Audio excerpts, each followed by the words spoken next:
네, 할렐루야. 네, 오늘 2부 예배 올라오신 여러분을 주님의 이름으로 환영하고 축복합니다. 설 잘 보내셨어요? 예, 가족들과 또 친지들과 함께 또 혹이라도 고향을 못 찾았으면 전화로라도 좋은 시간을 보내셨으면 하는 바람입니다. 우리 성가대원들 또 연휴 기간임에도 불구하고 또 자리를 당연하지만 그래도 자리를 지켜주셔서 너무 고맙고 또 우리 실내학단도 이렇게 자리를 우리 학생들인데 잘 자리를 지켜주셔서 고맙습니다. 여러분들이 꼭 그것을 맡아서 오늘 그 자리를 꼭 지키는 사람이 되지 않기를 바랍니다. 여러분 안 지켰으면 여행을 갈 수도 있고 그런 믿음 되지 않기를 바랍니다. 어제 보니까 제 이게 누나 그 손녀를 외손녀를 봤는데 5개월짜리인데 낳고 처음 봤습니다. 얼마나 예쁘든지 저를 보고 빵긋빵긋 웃더라고요. 그래서 얘가 날 알아보나 보다. 참 좋은 얼른들 장가들 시집들 가시고 손주들 안겨주는 게 큰 기쁨입니다. 그렇죠? 그런 것도 있죠. 옛날에는 시집 오자마자 애 낳아라, 애 낳을 준비하라 하는데 요즘은 5년이 지나도 그런 말을 못 한대요. 며느리한테. 그렇죠? 네, 여러분 올 한 해 하나님의 은혜 가운데 여러분 일터와 가정에 복이 넘치기를 소망합니다. 우리가 살고 있는 이 시대는 참 편한 시대입니다. 인정하시죠? 지금 우리가 살아가면서 사용하는 대부분의 것들은 우리의 삶을 편안하게 하기 위해서 만들어진 것들입니다. 불을 떼지 않기 위해 가스레인지가 생겼고 또 밥을 짓기 위해 밥솥이 생겼고 그것도 불편하다고 생각해 햇반이 생겼습니다. 걸어 다니는 것이 불편해 말을 사용했고 그것도 불편해 자전거 그리고 오토바이 그리고 차를 만들어 내었습니다. 천으로 빠는 기저귀가 불편해 일회용 기저귀가 생겨났고 직접 청소하기가 불편해 로봇 청소기가 생겨났고 로봇이 우편물을 배달하고 로봇이 수술까지 하는 시대가 되었습니다. 또한 인간이 머리를 쓰는 것이 불편해 인공지능으로 사람 대신 바둑을 두고 인공지능으로 운전을 하고 인공지능이 숙제를 해주고 인공지능이 논문까지 써주는 시대가 되었습니다. 우리가 살아가는 세상은 지금보다 더 편해지면 편해졌지 절대 더 불편해지지는 않을 것이라고 확신합니다. 우리가 로봇이나 인공지능 컴퓨터에게 맡길 수 없는 것들이 있습니다. 아무리 세상이 변해도 그 컴퓨터에게 인공지능에게 우리가 맡길 수 없는 것, 그것은 인간의 마음입니다. 로봇에게 사람을 사랑하는 마음을 심어줄 수는 없는 것입니다. 사랑하는 마음은 우리 인간이 해야 합니다. 때로는 실수를 하고 때로는 좋은 사랑을 할 수 있지만 그 사랑은 인간이 하는 것입니다. 자, 우리가 믿음 안에서 생각해 보겠습니다. 우리가 주님을 믿고 이 거룩한 주의를 지키는 우리 그리스도인들, 믿음 안에서 로봇이 우리를 대신할 수 있는 것이 있다면 좋겠지만 좋지도 않습니다. 그 로봇이 우리를 대신할 수 없는 것이 있다면 그것은 하나님을 예배하는 것입니다. 하나님을 찬양하는 것입니다. 아멘 좀 하세요. 로봇이 우리를 대신할 수 없는 것은 하나님을 예배할 수 없는 것입니다. 그리고 대신 찬양할 수 없는 것입니다. 그리고 기도할 수 없는 것입니다. 대신할 수 없는 것입니다. 우리가 이 주일에 4일 연휴에 여러 가지 계획을 세울 수 있습니다. 빠지고는 싶은데 맡은 것 있고 이럴 때를 위해서 안 빠졌으니 이게 안 맡았어야 되는데 4일 동안 여행 가면 끝내주는 건데 하지만 맡은 것 때문에 오늘 나온 사람이 3사람 있는 것 같아요. 그러면 로봇을 대신 여러분들 닮은 로봇을 여기서 세워놓고 하나님을 예배할 수 있도록 하면 좋지 않겠는가? 하지만 로봇이 여러분을 대신해서 예배할 수 없고 하나님은 그 예배를 받지 않으세요. 성가대의 찬양이 있습니다. 성가대의 찬양, 여러분들보다 더 잘하는 목소리에 로봇을 음성을 인식시켜 놓고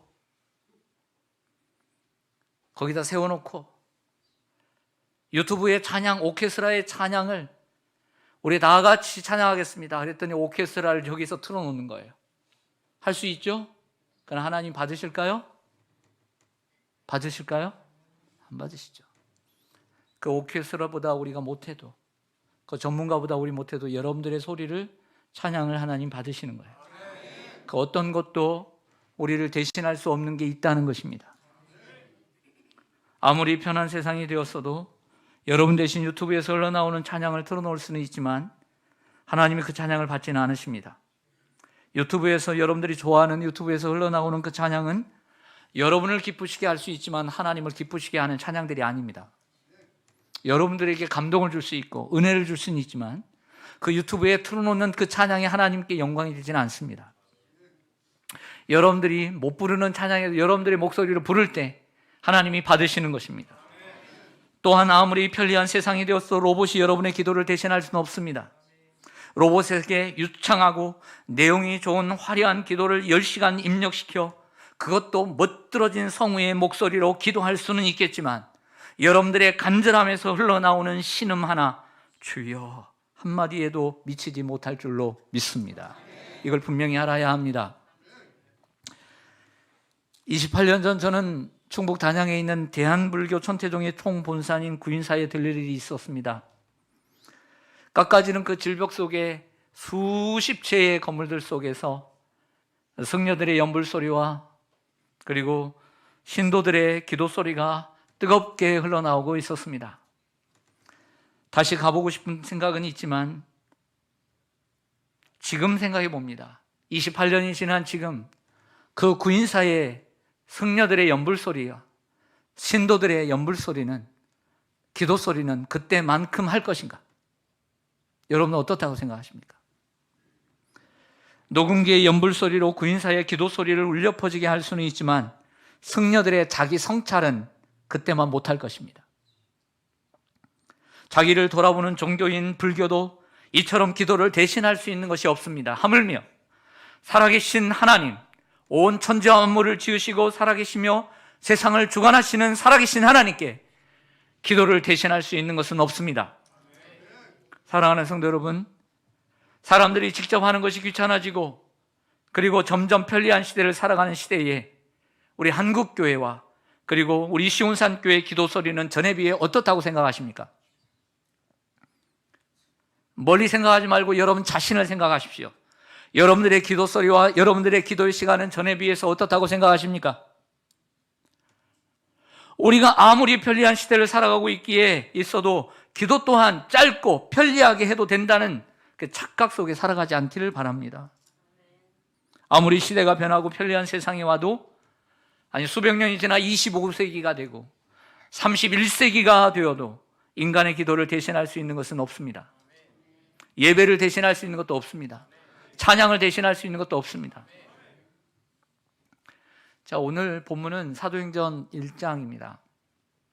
사도행전 1장의 이 본문은 사도행전 속에 나오는 기도라고 하는 단어가 첫 번째로 등장하는 본문인데요. 저를 보세요.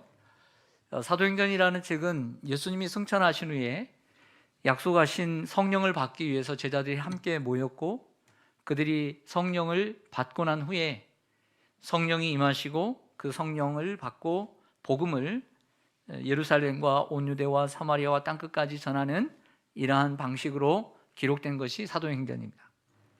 그래서 사도들이 성령을 받고 전하게 되었죠. 그래서 사도들의 행전이다, 걸음이다 이렇게 정했습니다. 그런데 이 사도행전에 또 다른 별명이 있는데 그것은 성령행전입니다. 성령이 임했고 성령이 임함으로 교회가 시작되었고 복음이 선포되었고 사도들의 발걸음이 움직이게 되었고 성령의 순종함으로 성령의 인도하신 가운데 그 사역들이 이루어졌습니다. 그래서 성령행전이다. 따라합니다. 성령행전. 근데 저는 한 가지 이름을 더 짓고 싶습니다. 그것은 사도행전은 기도행전입니다. 보면 성령이 임했지만 성령이 임하는 준비 과정은 무조건 기도였습니다. 하나님의 역사가 이루어지는 데 있어서 기도 없이 이루어지는 일이 하나도 없었습니다. 사람을 세우는 것도, 복음을 전하는 것도, 성령의 역사도 기도를 통해서 모든 것이 이루어졌다는 것입니다. 그러므로 이 사도행전은 기도 행전이다. 사도행전은 기도로 시작해 기도로 끝나는 성경이고, 기도를 통해 성령이 임하고 기도로 하나님의 뜻이 이루어졌기 때문입니다. 저자인 누가는 사도행전을 기록하면서 거의 매 장마다 기도를 강조하고 있음을 알 수 있습니다. 자, 오늘은 그 사도행전에 나오는 기도를 한번 찾아보겠습니다. 화면을 보시죠. 사도행전 1장 14절, 여자들과 예수의 어머니 마리아와 예수의 아우들과 더불어 마음을 같이하여 오로지 어디에 힘쓰더라? 첫 번째 기도가 나오는 장면입니다. 예수님이 승천하신 후 그 감람산에서 가까운 예루살렘으로 사람들이 모여들기 시작했습니다. 마가의 다락방에 12명의 제자들과 함께 예수의 어머니와 예수의 동생들과 120명이 함께 모여 한 일은 오로지 기도에 힘쓰는 일이었습니다. 이럴 때 10일 후에 성령이 임했습니다. 그래서 예수님이 죽으시고 40일, 그리고 승천하신 후 10일, 그래서 50일째 임했습니다. 이것을 오순, 5번의 열흘이다. 그래서 오순절이라고 얘기합니다. 모든 것은 기도에서부터 시작됩니다. 사도행전 1장 24절에서 25절을 보니까요, 그들이 기도하여 이르되 못 사람의 마음을 아시는 주여, 이 두 사람 중에 누가 주님께 택하신 바 되어 봉사와 및 사도의 직무를 대신할 자인지를 보이시옵소서. 가룟 유다가 예수님을 팔았습니다. 한 자리가 공석이 되었습니다. 그래서 이 두 사람을 세웠습니다. 정말 예수님의 사역을 함께 본 사람, 증인이 될 만한 사람을 둘 세우고, 둘은 세울 수 없으니까 안타깝지만 한 사람은 탈락시켜야 되니까 한 사람을 세우겠습니다 할 때 뭘 했더라? 기도로 사람을 세운 줄로 믿습니다. 사도행전 2장 42절에 보면 그들이 사도의 가르침을 받아 서로 교제하고 떡을 떼며, 여기 또 나옵니다. 오로지 기도하기를 힘쓰니라. 사도행전 2장 42절은 47절까지 초대교회 예루살렘 교회의 모습을 드러내고 있는 아주 중요한 본문이죠. 그 서두에 교회의 모습은 사도들의 가르침, 말씀이 있었고, 성도 간의 사랑스러운 교제가 있었고, 주님의 살과 피를 떼는 성만천이 있었고, 그리고 네 번째, 오로지 기도에 힘쓰는 모습이 초대교회의 모습이었다라고 하는 것입니다.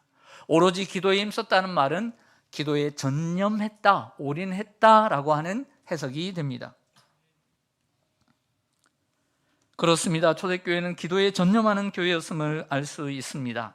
사도행전 3장 1절을 보시면요, 제9시 기도 시간에 베드로와 요한이 성전에 올라갔습니다. 그래서 안전뱅이를 고치는 사건 아시죠?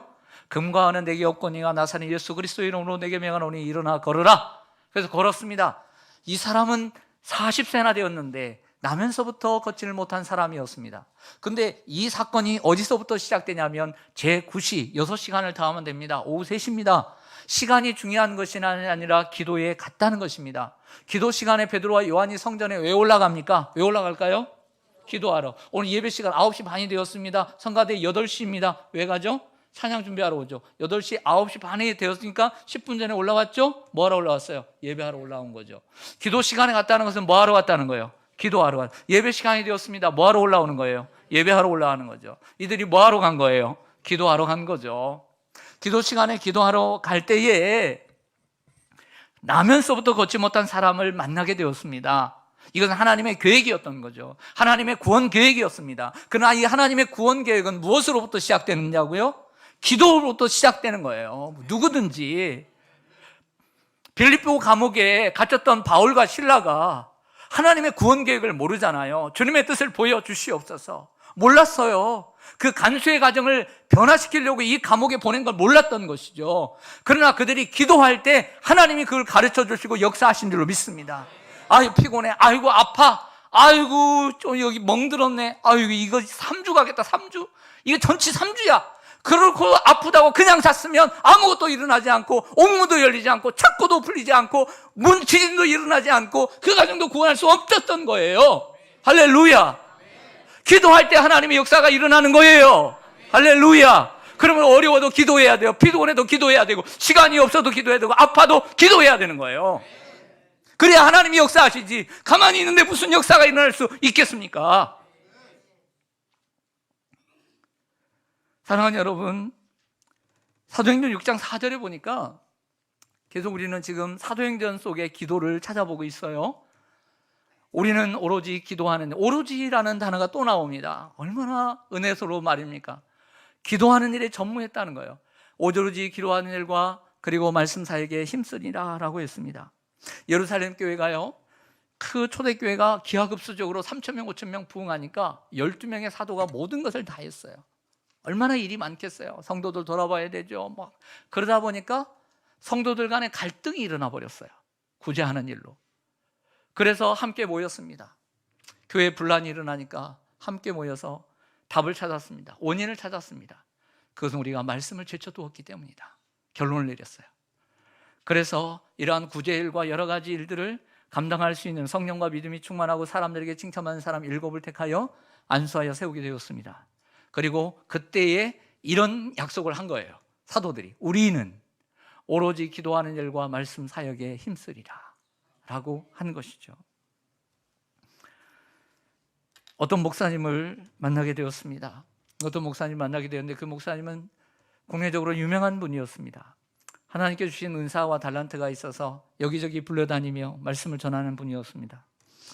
그런데 어느 날 기도하지 않는 자신을 발견하게 되었다고 합니다. 여러 가지 일로 불려다니고 말씀을 전하지만 기도하지 않는 자신을 발견하고 그리고 하나님과의 관계가 엉망임을 깨닫게 되었습니다. 그렇게 돌아다니니 교회가 잘 될 리가 있겠습니까? 교회는 점점 어려워졌습니다. 주님이 찾아오셨고 요즘은 저녁 6시부터 11시까지 주님과 교제하며 교회에 나가 그 조그만 교회에서 반주기를 틀어놓고 찬양하며 그리고 1시간 기도하고 2시간 말씀 묵상하고 매일매일 그렇게 시간을 보낸다고 합니다. 여러분들은 무슨 일로 바쁘십니까? 그래서 기도 안 하십니까? 이 목사님은 기도를 대신할 것이 없고 기도 외에는 답이 없다는 것을 뒤늦게야 깨달았습니다. 사도행전 6장 6절을 보면요, 사도들 앞에 세우니 사도들이 기도하고 그들에게 안수하니라. 7명의 일꾼들을 뽑아서 기도하고 그들에게 안수했습니다. 뽑고 난 후에만 기도하고 안수했겠습니까? 사람을 뽑기 전에도 기도한 줄로 믿습니다. 사도행전 8장 15절에 보니까요, 그들이 내려가서 그들을 위하여 성령 받기를 기도하니 라고 했습니다. 여기에 앞에 있는 그들은 베드로와 요한이고요, 그리고 그들은 사마리아 사람입니다. 스데반의 순교로 인해서 핍박이 일어나면서 사마리아와 유대로 성도들이 흩어지게 되었죠. 사도들 외에는. 근데 사마리아에는 집사, 좀 전에 그 7명 가운데 한 명인 빌립 집사가 가게 되었습니다. 근데 복음을 열심히 전하니까 사람들이 죽게 많이 돌아왔어요. 놀라운 역사였어요. 그래도 사도들이 필요했죠. 그 소문을 듣고 베드로와 요한이라는 두 사람을 보냈습니다. 가서 물었습니다. 너희가 성령을 받았느냐? 받지 않았어요. 요한의 세례밖에 몰라요. 그래서 그들에게 어린 믿음인 거죠, 한마디로. 흔들림이 있는 믿음인 거예요. 확실한 믿음이 아닌 거죠. 그래서 하나님 이들에게 성령 받기를 원합니다. 이들이 성령을 받게 하여 주옵소서. 이런 내용이에요. 이런 내용. 그랬더니 하나님께서 그들에게 성령을 부어 주신 거예요. 할렐루야. 여러분, 우리는 가끔씩 금요기도회 때 이런 기도를 합니다. 여러분, 우리 초신자를 위해서 기도합시다. 우리 자녀들을 위해서 기도합시다. 우리 자녀들이 우리들의 신앙을 따라서 교회를 다니나 성령을 받았는지 안 받았는지 모르지 않습니까? 여러분을 떠날 때도 성령을 받아서 주님 떠나지 말아야 되지 않겠습니까? 우리 자녀들이 성령 받도록 기도합시다. 우리의 초신자들이 성령 받도록 기도합시다. 기도하잖아요. 이런 기도가 성경적인 기도인 거예요. 할렐루야. 모태 신앙으로 이렇게 다녀보세요. 나중에 졸업하고 난 못해 버려요. 그러면 되겠습니까? 성령을 받아야죠. 네, 그들이 예수님을 만나야죠. 내가 언제나 그를 끌고 다니겠습니까? 나도 힘이 없어 죽겠어요. 못 끌고 다녀요. 그거 언제 끌고 다닙니까? 젊을 때나 좀 끌고 다니. 나이 들어보세요. 끌고 다닐 수 있는지. 못 끌고 다닙니다. 나도 나를 주체 못하는데 다른 사람 언제 그를 끌고 다닙니까? 하나님께 맡겨야죠. 하나님이 하도록 해야죠. 성령이 그를 이끌어 가도록 해야죠. 그러면 내가 인도하는 것보다 더 잘하지 않겠습니까? 그래서 우린 기도해야 합니다. 뭐라고요? 하나님, 우리 자녀에게 성령을 주시옵소서. 성령을 주시어 충만하게 주시옵소서. 은혜를 주시옵소서. 하나님이 오늘 주일학교 예배에 하나님, 우리 아이가, 우리 손주가 갔습니다. 은혜를 주시옵소서. 하나님의 말씀을 잘 듣고 성령을 받게 하여 주시옵소서. 하나님, 오늘 이 청년 중에도 내 자녀가 있습니다. 성령을 주시옵소서. 말씀을 잘 듣게 하여 주시옵소서. 이런 기도가 우리에게 필요한 거예요. 할렐루야. 사랑하는 성도 여러분, 그러므로 항상 이러한 기도를 하는 저와 여러분 되시기를 간절히 소망합니다. 사도행전 8장 22절에 보면, 그러므로 너의 이 악함을 회개하고 주께 기도하라. 혹 마음에 품은 것을 사하여 주시리라. 이 글의 배경은 이렇습니다. 빌립이 이곳에 가서 성령을 받았잖아요. 베드로와 요한이 안수를 하니까 성령을 받았어요. 우와! 그러니까 막 방언도 하고 난리 치거든요. 그랬더니 그 중에 시몬이라고 하는 사람이, 사마리아 사는 시몬이라는 사람이 뭐라고 했냐면, 돈 뭉치를 딱 갖다 주면서, 베드로요, 나도 성령 받게 해주세요. 기가 차죠. 돈을 갖다가 돈 주면 받는 줄 알았던 거예요. 그때 한 말이에요. 이 악함을 회개하고 주께 기도하라. 너희의 마음에 품은 것을 사하여 주시리라. 올바르지 않은 신앙의 자세, 하나님 앞에 마음을 드릴 생각하지 않고 돈이면 다 될 수 있다고 생각하는 그런 자세들, 여러분, 우리가 잘못한 것이 있을 수 있어요. 몰라서, 무지해서 그럴 수도 있고요, 내 욕심으로 잘못 구할 수 있습니다. 하지만 그것 또한 회개하면 되는 거예요. 근데 그 회개도 무엇으로 이루어지느냐? 기도를 통해서 이루어지는 것이죠. 내가 기도해야 되는 거예요. 내가. 그러면 우리 주님께서 사하여 주실 줄로 믿습니다. 오직 기도로만 해결할 수 있습니다. 돈으로 해결할 수 있는 것이 아닙니다. 기도 외에는 답이 없는 줄로 믿습니다. 성령도 기도를 통해서 받게 되는 줄로 믿습니다. 사도행전 9장 11절입니다. 보시면, 주께서 이르시되 일어나 직가라 하는 거리로 가서 유다의 집에서 다소 사람 사울이라는 사람을 찾으라. 그가 뭐하는 중이라. 사울이라는 사람이 대제사장의 공문서를 받고 다메섹에 사는 교회와 성도들을 핍박하기 위해 가다가 누구를 만났어요? 예수님, 부활하신 예수를 만났어요. 근데 빛이 비추어서 눈에 문제가 생겼습니다. 그래서 앞을 못 보고 그 다메섹에 있는 직가, 이 스트리트, 반듯한 거리, 시흥 대로와 같은 큰 직가라고 하는 그 거리에 유다라고 하는 사람의 집에 들어가서 기도하는 중이었습니다. 기도할 때 하나님께서 그를 찾아와 주셨던 것이죠. 사랑하는 성도 여러분,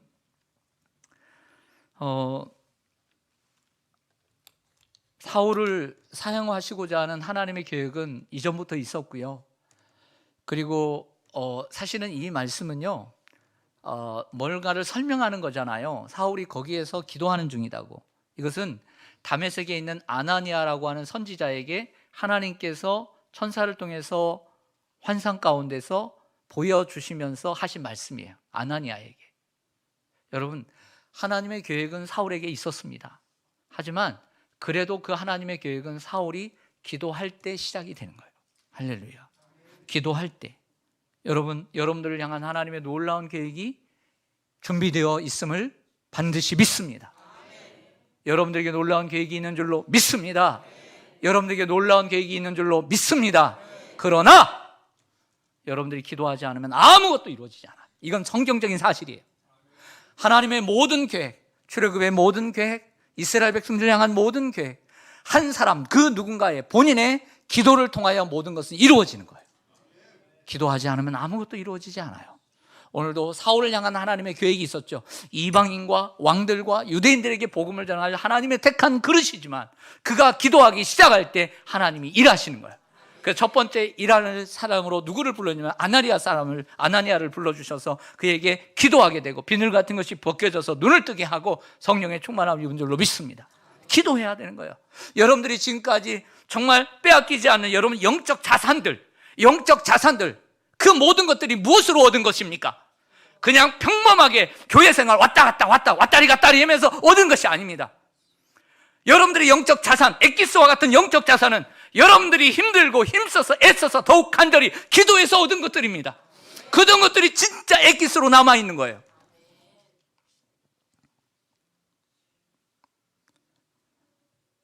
사도행전 9장 40절에 보면 베드로가 사람을 다 내보내고 무릎을 꿇고 기도합니다. 얼마나 소중한 일이면, 신중한 일이면 무릎을 꿇었겠어요.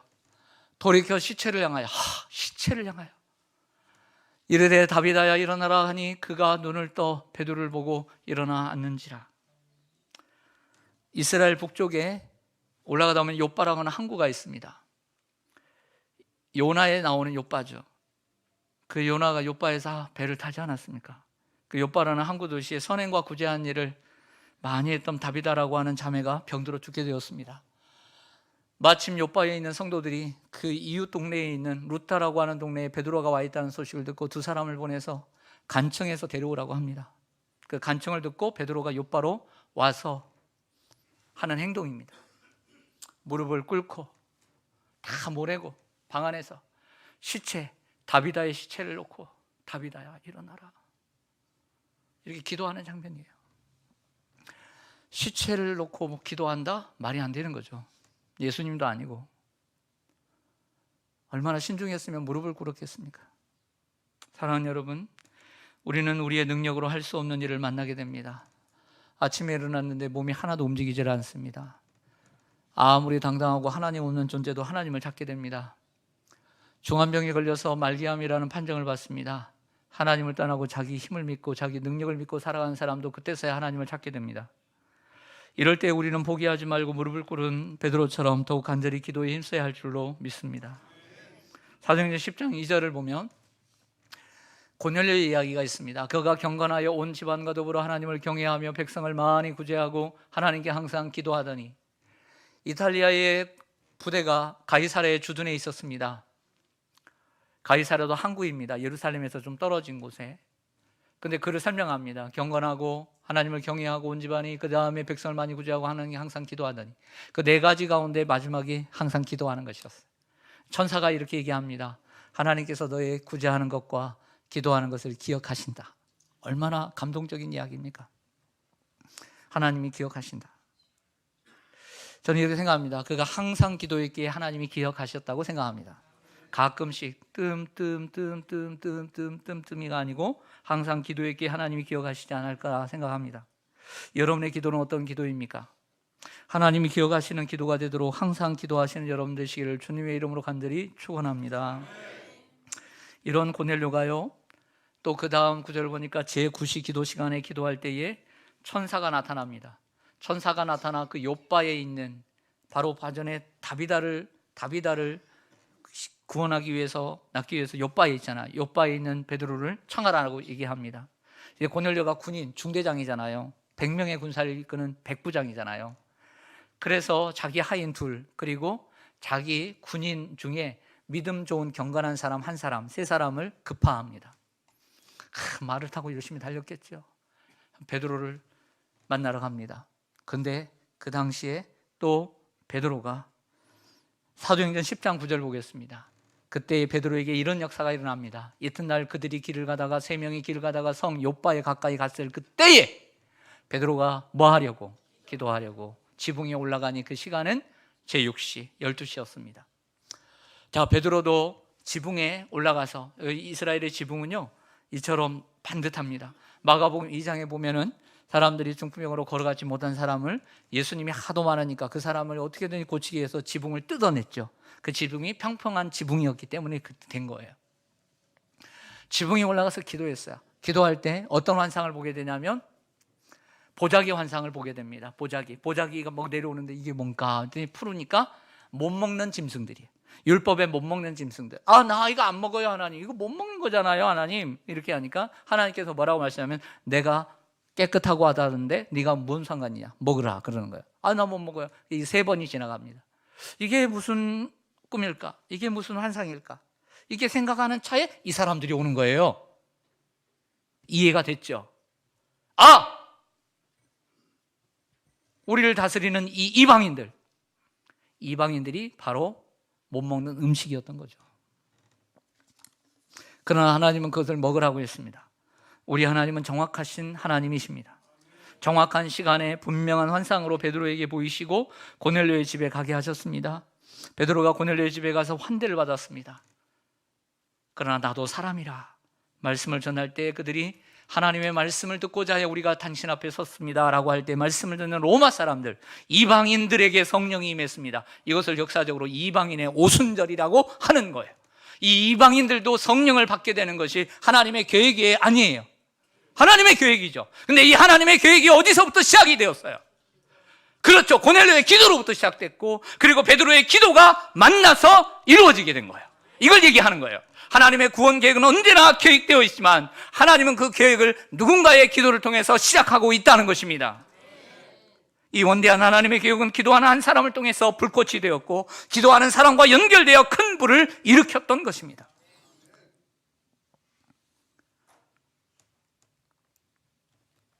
사도행전에 나오는 기도에 대한 내용, 제가 지금 다 찾아가지고 한 내용은 더 많습니다.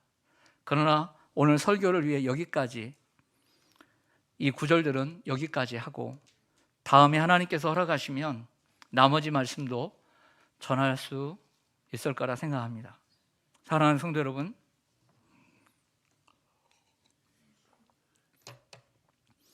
몇 구절을 통해 말씀드린 것처럼 초대교회는 뭐 하는 교회였을까요? 그렇죠, 기도하는. 그 다음 구절들을 찾아보면 더 생생하게 고백할 수밖에 없는 내용들이 있어요.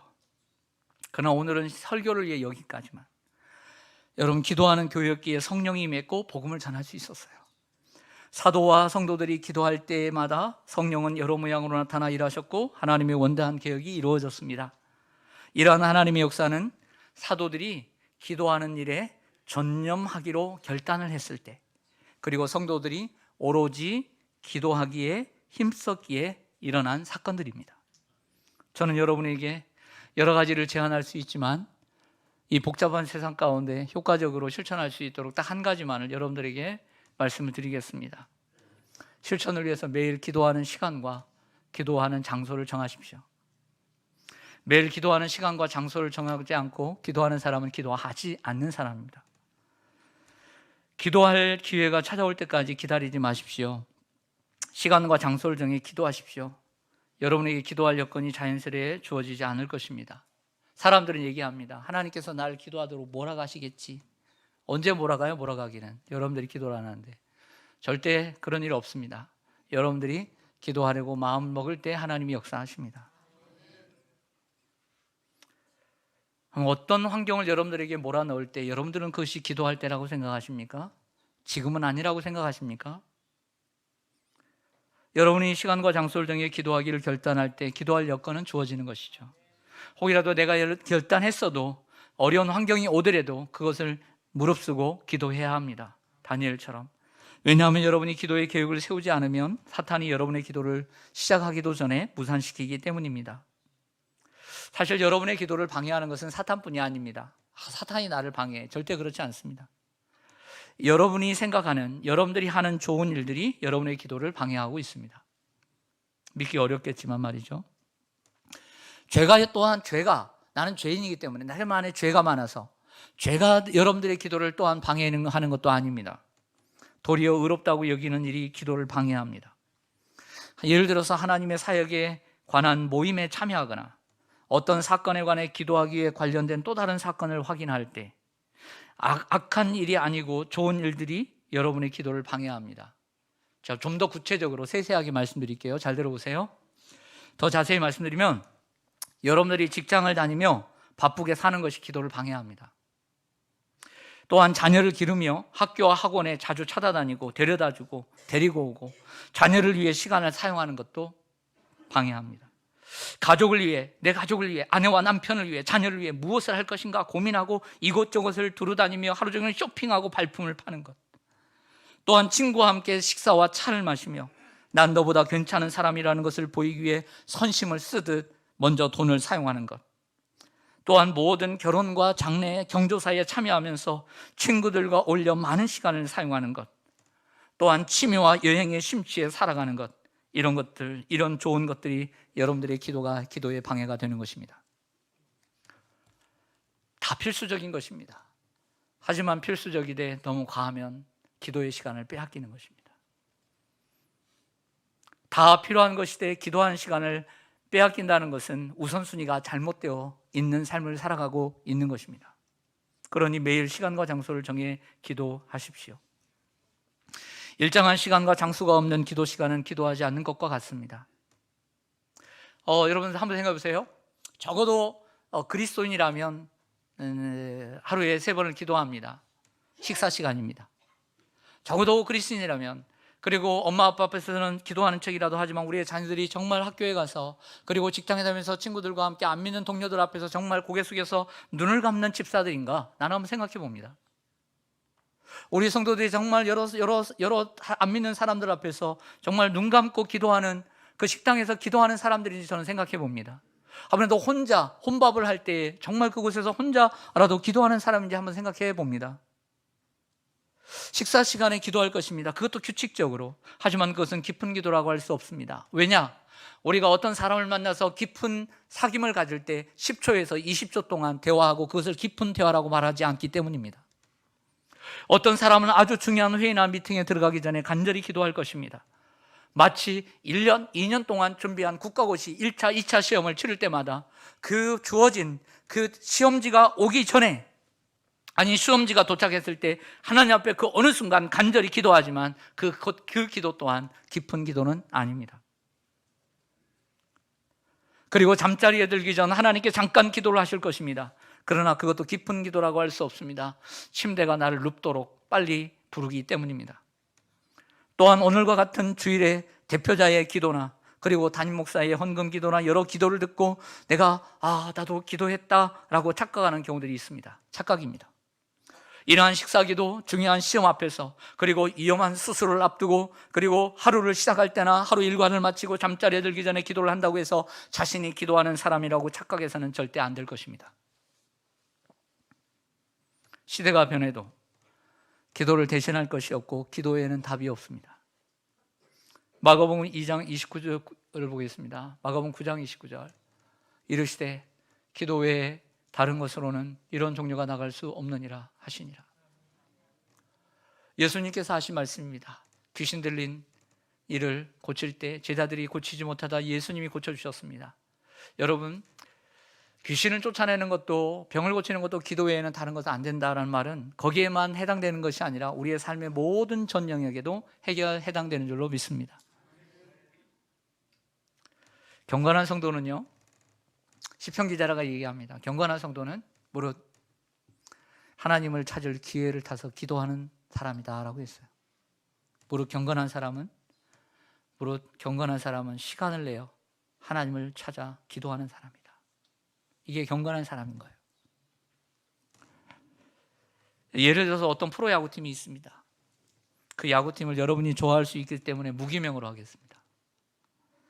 제가 어느 한번 그 프로야구에 했더니 자기는 이 팀을 좋아한다고 그러시더라고요. 그래서 그때는 함부로 얘기하면 안 되겠다. 그 팀이 수비를 너무 못합니다. 예를 들어서 그 팀이 수비를 못합니다. 그때 이런 말 합니다.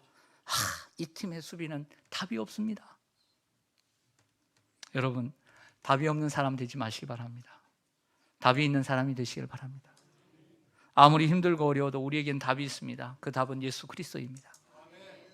예수 그리스도 앞에 나가면 됩니다. 그리고 그 답을 얻기 위한 열쇠가 바로 프레어, 기도입니다. 여러분의 상황을 한번 돌아보십시오. 여러분들의 상황을 직접 직시하십시오. 다 같이 한번 눈을 감아보세요. 지금 여러분의 상황을 한번 돌아보세요. 회사에 출근해서 저녁에 잠들기 전에 잠시 기도할 때입니까? 하루에 3번 식사할 때나 기도하고 말 때입니까? 중요한 시험을 치르거나 준비한 견적서를 가지고 클라이언트와 함께 미팅을 할 때 그때만 기도하고 말 때입니까? 건강에 이상이 생겼을 때 잠시 기도하고 말 때입니까? 여러분 정말 그렇게 생각하세요? 매일 기도할 시간과 장소를 정하십시오. 그리고 다니엘처럼 매일 기도하십시오.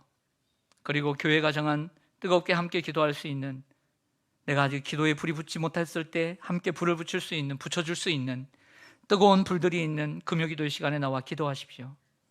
그리고 새벽 기도에 나와 잠을 설치면서도 새벽 기도에 나와 기도하십시오.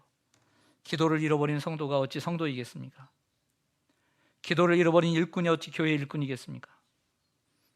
적어도 책임감이라도 있으면 기도의 자리에 나와야 되죠. 책임감도 없는 일꾼들이 어찌 일꾼이겠습니까? 여러분, 밥 먹는 게 너무 규칙적이고 형식적이기에 밥을 거르거나 아무 때에 먹으면 건강을 상하게 됩니다. 그래서 우리 자녀들에게 자꾸 규칙적으로 밥을 먹으라고 얘기합니다. 규칙적으로 밥을 안 먹으니까 인스턴트를 먹게 되기 때문이죠. 마찬가지로 규칙적인 기도의 시간을 형식적이라고 무시하면 영적인 건강을 잃게 되는 것입니다. 아직 건강할 때 영적인 건강을 지키십시오. 답이 없는 사람 되지 말고 답이 있는 그리스도인이 되십시오. 기도하겠습니다.